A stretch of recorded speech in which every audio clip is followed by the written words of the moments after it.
La la la la la. Ah! What? Hello. Hello. Welcome to In the Court of the Wenton King.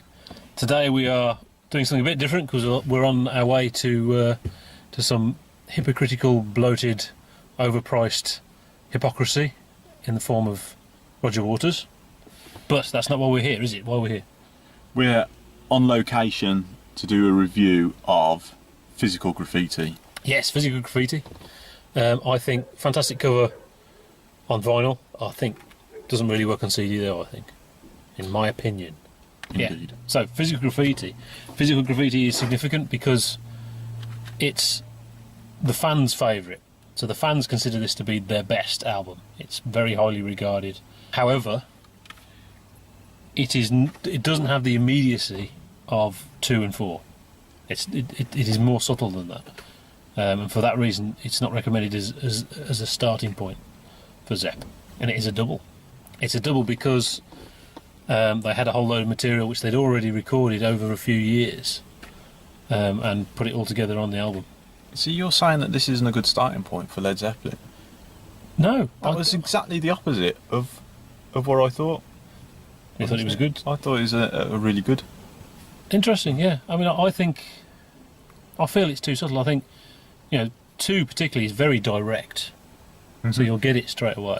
I don't think everyone would get Physical Graffiti straight away, partially just because of the length of it. Yeah. But yeah, double album. There's lots of great double albums, and there's lots of double albums. The White Album, I think, is a good example of a whole load of stuff mushed onto an album because they couldn't decide what to put on it. Yeah. Tommy is a famous one. You've got Tales from Topographic Oceans by Yes, that's the famous one, which is actually not as terrible as it's supposed to be, but it is very long. You've got Use Your Illusions 1 and 2. Yeah, Physical Graffiti probably inspired Use Your Illusion. They had a better idea. They had a lot more material, actually. That's 2 70-minute albums there, but they had a better idea into putting it into 2 albums. There's the epic Peter Gabriel's Final Moments with Genesis, Lamb Lies Down on Broadway, double album. Again, it's sprawling, it's so long, and arguably it was stretched because it was onto 2 albums. I don't think that's true of Physical Graffiti. They did put stuff on that they'd used in previous sessions over the years, but I don't think there's a problem with quality control or anything like that. It's not like it sags on the second side. Even the wall kind of sags on the second side. There's a couple of things which don't need to be there. Yeah. So, So first song, what's the first song? La la la la la. Custard Pie. Custard Pie, man. Great opener. I don't think it's in the same league as like Whole Lot of Love or something like that, but it's very quintessential Zepp. Plant's new lower voice. He now sounds like a man rather than a woman. And yet a great vocal performance. Great riff. It is just a riff, but it's got quite a groove to it. And there's an element of funk in there. Yeah. That comes from the bass, doesn't it? Yeah. And I think the key to it is there's some really cool clavinet going. I think it's a brilliant song. A definite step up from Houses of the Holy for me. Straight away. Yeah, and straight away. You remember you said about Houses of the Holy to you didn't sound like Led Zeppelin. Yeah. This sounds like Led Zeppelin. Definitely. There's been a tendency from Robert Plant. I can see what he wants to do. He's a young man. He's come onto the music scene. He wants to sort of bash. I'm one of you guys. I'm into this kind of stuff. This Eastern stuff and all the different things. Now he seems a little bit more.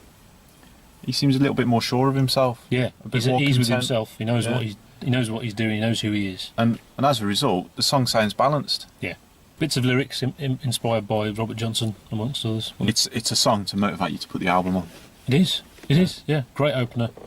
Next song, The Rover. The Rover. Now the Rover is not from these sessions. It's from an older session, but it goes back to 1970. The Led Zeppelin 3 writing out in the country in Bron Year. They improvised this acoustic thing, which is where it comes from.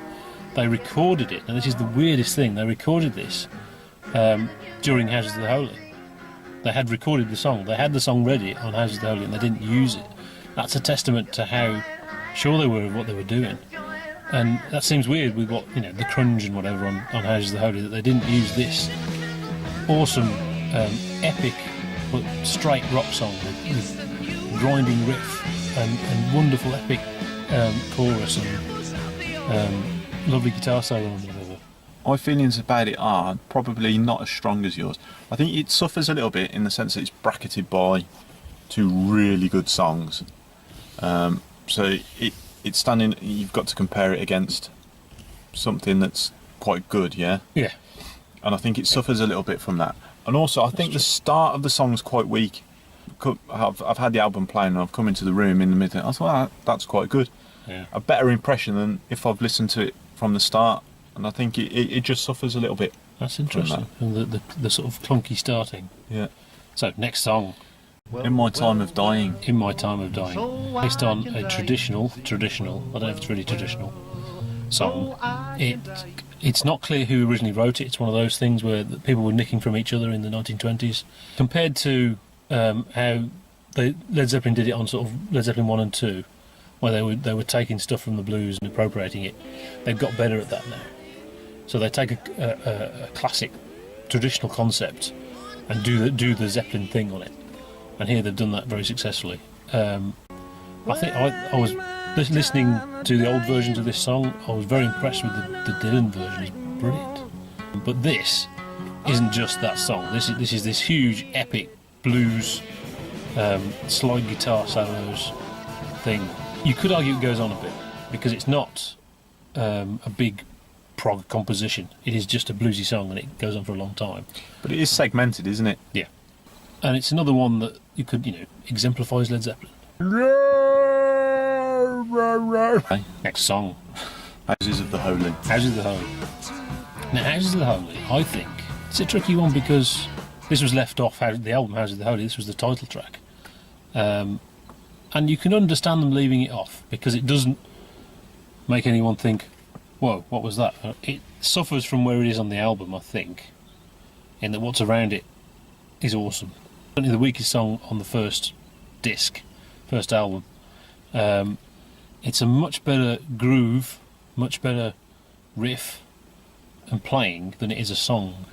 I think as a song it's not fantastic, but it does creep up on you. I find myself whistling it. I definitely think it's of better quality than quite a few of the songs on Houses of the Holy. Yeah. I mean, so the crunge. They left this off and put the crunge on Houses of the Holy, and you can see why, because people would miss the song Houses of the Holy. You would just, it would be on the album and it would go by and you could miss it. Yeah. You're not going to miss the crunge, are you? It's No, jarring. True. It's going to. Yeah. That's true. I agree with you. Really, it's probably the weakest song on the first. The game. Trampled Underfoot. Trampled Underfoot. Real Zepp classic. It's another example of them appropriating something from many years ago and turning it into Zepp. And they were much better at it now than they were on the early albums, I think. Terraplane Blues, this comes from. Robert Johnson, is it Robert Johnson? Right, okay. I think. It is a, driving my car fast song with that powerful riff. And it's really doing that sort of forward motion, the relentless forward motion of a song. Except instead of driving my car at 100 miles an hour, a sports car, this is driving a combine harvester at 100 miles an hour.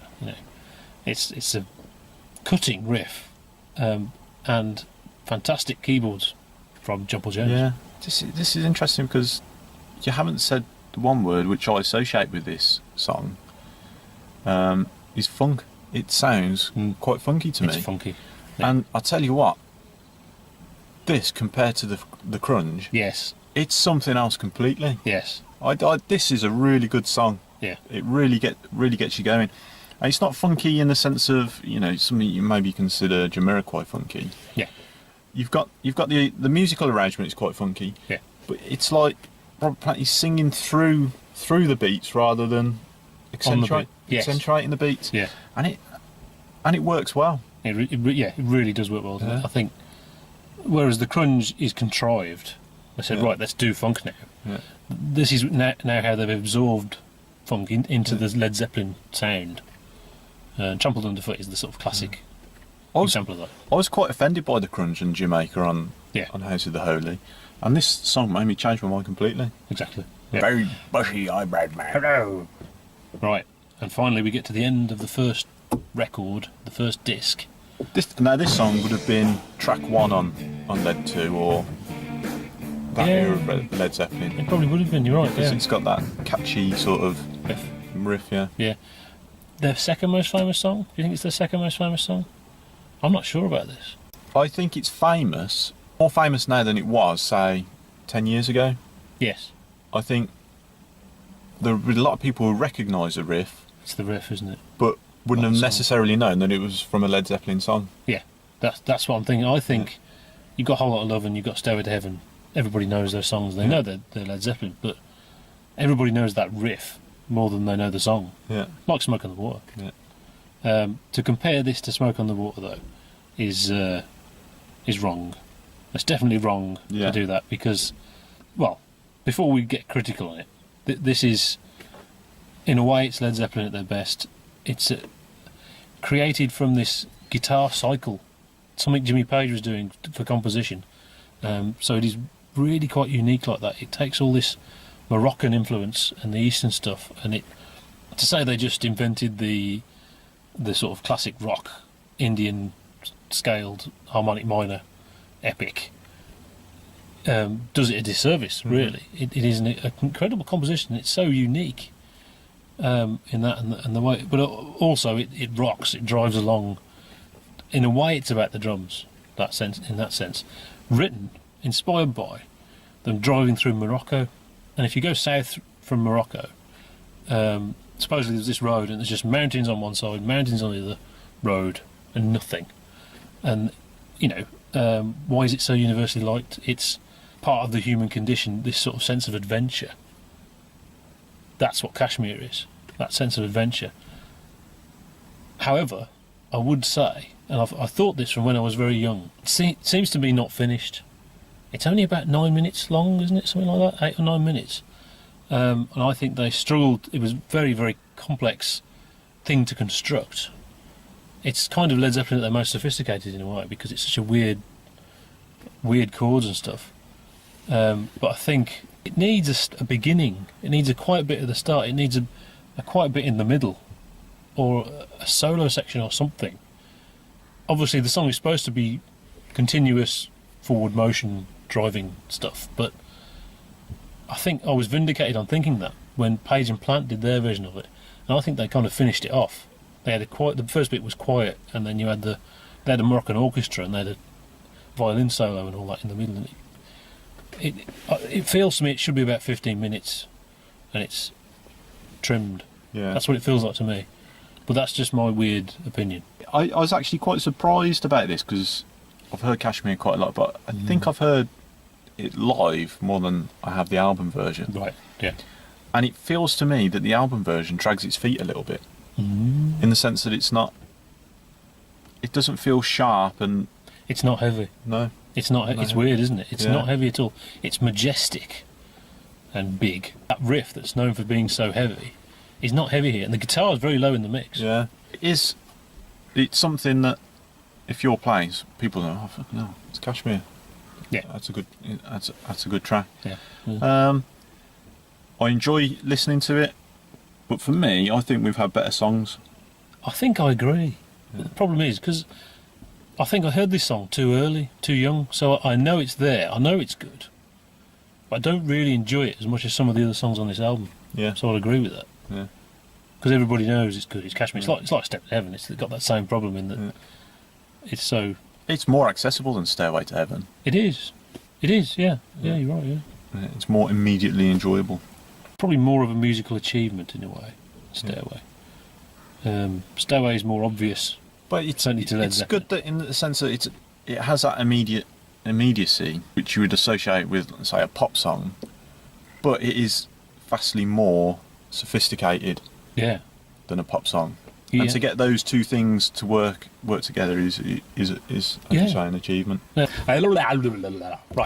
that is the end of the record, end of the first record.